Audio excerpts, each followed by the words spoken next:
boarded a prison ship. They thought it was a tourist boat. SpongeBob tossed his luggage to the warden.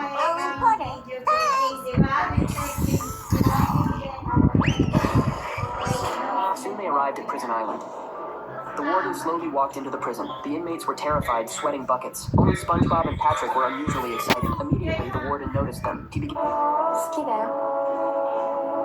Imposible na kasi may mga picture ay lalo na nagko-comment. Hindi ka pwede kang nagpa-picture lang tapos teka, close na sila.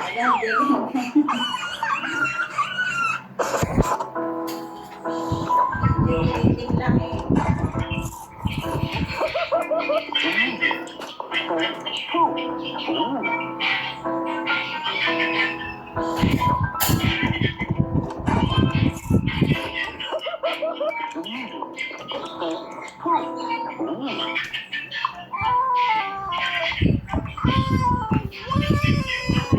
Ay, nako.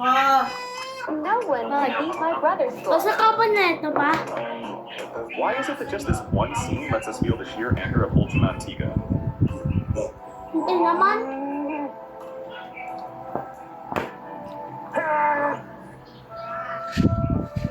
Evil Tiga has completely lost control, relentlessly destroying the city. Little Guardy rushes forward and bites tightly onto its master's arm, trying to stop him. But all it gets in return is a merciless attack. Facing its rampaging master, Guardy realizes it can't change anything, and tears begin to fall. Just as Guardy is about to be killed, the members of Guts decide to fight back, but human weapons are completely useless against Evil Tiga. Meanwhile, Captain Megumi Iruma finds Daigo Madoka and urges him to leave this dangerous place immediately. But Daigo refuses to go. He tells her to leave first. He has something he must do. In that moment, Iruma finally understands the truth. Daigo is Ultraman Tiga, the one who has always been protecting humanity. After the captain leaves, Daigo resolutely charges straight into a high-voltage barrier. Moments later, the real Ultraman Tiga appears in the city, but he's already too late. Right in front of Tiga, Evil Tiga delivers the final blow to Guardy. Just like that, Guardy is killed by the master it loved most, and closes its eyes forever. Seeing this, Tiga's fists clench so tightly they nearly shatter. There is no suspense in the battle that follows. Evil Tiga is quickly defeated by the real Tiga. After the fight, Tiga holds Guardy's lifeless body, unable to let go. At that moment, I love you.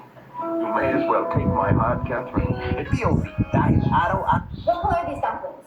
They are purple. They're white. No, they're purple. No, they're white. I confirm they are purple. Let's make a bet. Alright. I bet you $50, okay? Nobita picked up a camera and pointed it at Shizuka. Before pressing the shutter button, Shizuka's body instantly floated into the air and she was frozen in place at the doorway. Nobita was terrified when he saw this. He threw the camera away and started panicking. Just then, Dorman, who had been out, emerged from the drawer. It turned out that the camera was called the Instant Freeze camera. It had the ability to freeze a person's movements, just like a photograph. Don't like this video. Knock, knock. Who's there? Goodness. Goodness who? Goodness gracious! Ikaw yung nag-shoplift. You are the one caught stealing on CCTV. Oh my God, no way. I cannot take this anymore, no way. My twin brother is a criminal. Knock, knock. Who's there? Goodness. Goodness who? Goodness gracious. Ikaw yung nag-shoplift. You... Meet Randy, the famous police dog that's always out doing a new sniffing drill at different high schools in his area. And when he finally finds a student he really likes, he loves to sit down right next to them and do his signature smirk, giving them a look as if he was trying to say, "Got something you want to tell me there, bud?" Meet Randy, the famous police dog that's always out doing a new sniffing drill at different high schools in his area. And when he finally finds a student he really likes, he loves to sit down right next to them and do his signature. Waking up at exactly 3:17 a.m. every night. At first, he thought it was random. Maybe his body clock, maybe noise. But after a week, he noticed something strange. Every time he woke up, his bedroom door was slightly more open than when he went to sleep. Just a little more each night. That's my purse. Don't be afraid to shout it. That's my purse! Try it again. That's my purse! I don't know you! That's my purse. Tingyawan, ang saan naman niya akong liong. Uy, anima.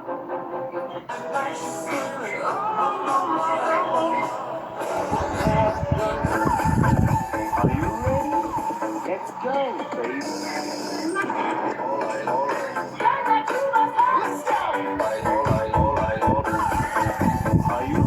house suddenly filled with mysterious bones. Even a dinosaur skeleton fell from the sky, and it was all sent by Butch. Not only that, Butch delivered fresh milk to Tom every day. The destructive Butch had suddenly turned kind. Not long ago, Butch was still a villain. To snatch the milk from Tom's hands, he secretly triggered a trap to trip Tom, then drank the milk right in front of him. Then he returned the bottle. You gotta get up pretty oily to beat this oily boy.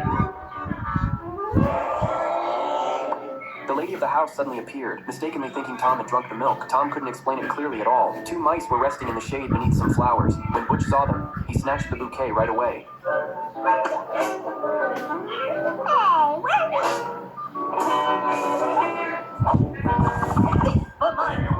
Then Butch was drawn to the leftover food in the bowl. He casually tossed the flowers to Toots and sat down beside it to enjoy the feast. Toots began admiring the flowers. The next moment, mice jumped out from inside.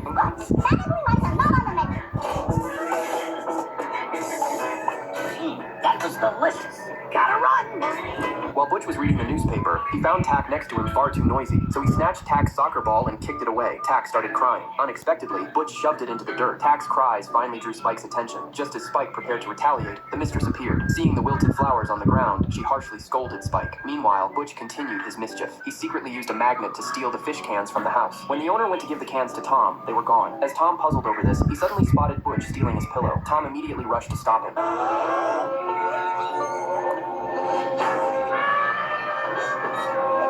In the end, Spike rescued Tom. Because Butch had committed too many misdeeds, they decided to team up against him. They went to the trash can where Butch was hiding and began smashing it furiously. Unexpectedly, Butch had already hidden in a tree, so they devised a new plan. While Butch was sound asleep, they used Tuffy to hypnotize him. Suddenly, Butch's evil thoughts burst out. Tuffy couldn't persuade him at all. Just then, Butch's kind side emerged. They tied up Butch's demon together. Change your ways, Butch. Before it is too late. Yeah, you've taken a wrong turn. Quit being a jerk. Make goodness your work.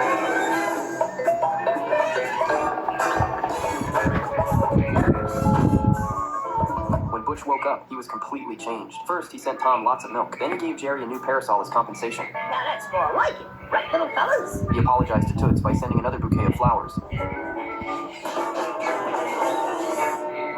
I'll come back another time. Butch even retrieved Tack's ball. He even brought Spike a bone as an apology. As the milk he gave Tom kept piling up, the doorway was nearly blocked. The mice felt hot, so Butch brought a giant fan, but it blew both Jerry and Tuffy away. To get a bone for Spike, he even stole dinosaur bones from the museum. Since he'd stolen Tom's canned food before, he compensated for everything. And here's a bonus refund on me.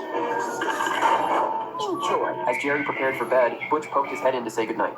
I think we created a monster. That night, they planned to hypnotize Butch into being bad again. Tuffy unleashed Butch's dark thoughts. After offering the demon many perks, the demon finally agreed to help, so the demon began persuading Butch. Under the demon's persuasion, Butch's expression instantly turned sinister. From now on, no more Mr. Nice Guy. You got that, world? No more Mr. Nice Guy. Spike's house suddenly filled with mysterious bones. Even a dinosaur skeleton fell from the sky, and it was all sent by Butch. Not only that, Butch delivered fresh milk to Tom every day. The destructive Butch had suddenly turned kind. Not long ago, Butch was still a villain. To snatch the milk from Tom's hands, he secretly triggered a trap to trip Tom, then drank the milk right in front of him. Then he returned the bottle. You gotta get up pretty oily to beat this oily boy. The lady of the house suddenly appeared, mistakenly. I know this isn't a rant I would make, but my friend is desperately looking for voice actors for their game. Not only voice actors, they also need that artist or even people who wants to join the production. Here's the name of the creator's account. If you would like to get interviewed, don't forget to follow him and whoever has the worst scooter or no scooter at all is gonna win this brand new one. Let me see. You got holes in yours. This is brand new. You don't have a scooter at all? Let me see this. Okay, not bad. I've seen worse. Let me see. Oh, it's all rickety. Let me see this thing. Oh, this, you definitely need a new one. I'm just kidding. Okay, so you don't have a scooter, and you don't have a scooter. Are you lying? That's not mine. You're lying? It's his. He doesn't have one, and you don't. Who's lying and who's not? Why you always lying? Oh, you're lying. You're full of crap. You're lying. You don't have a scooter. You're lying. He doesn't even have a helmet. Stop the cap. You have a helmet at home? Yeah. Okay, here you go. You can have this.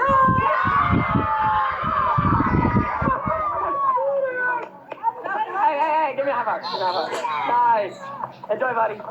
Whoever has the worst scooter or no scooter at all is gonna win this brand new one. Let me see. You got holes in yours. This is brand new. You don't have a scooter at all?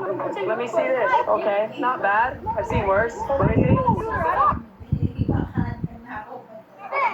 Oh, it's all rickety. Let me see this thing. Oh, this, you definitely need a new one. I'm just kidding. Okay, so you don't have a scooter, and you don't have a scooter.